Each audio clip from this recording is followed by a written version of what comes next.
Vers la 6e, on va dire, j'ai commencé à être hyper sexualisée parce que j'ai commencé à avoir de la poitrine, comme beaucoup de monde, on va dire. Et dans ma famille, c'est quelque chose de courant, on va dire, d'avoir ces règles tôt. Moi, je les ai eues en 6e, fin 6e, 11 ans, quoi, à peu près. Et je sais que pendant la période avant, j'ai toujours voulu avoir un corps féminin, je voulais toujours ressembler à ma mère, à l'idéal un peu qu'on se dit de la féminité quand on est jeune en fait. Et quand j'ai commencé à l'avoir, que j'ai commencé à avoir des remarques de mecs dans ma classe qui me disaient ouah, t'as des gros seins et tout, alors que je faisais tout pour les cacher parce que j'avais honte en fait.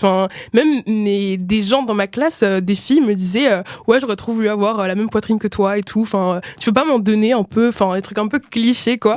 Et ouais, j'ai eu du mal après, vers la 4e, on va dire, à assumer ma féminité, on va dire ça comme ça. C'est clair que cet attribut de féminité dont tu parles, qui est la poitrine, il est costaud celui-là. Et c'est vrai que ce que tu dis, ce changement de regard dans la rue des hommes quand t'as de la poitrine, c'est assez flippant. J'ai vu le regard changer, mais complètement.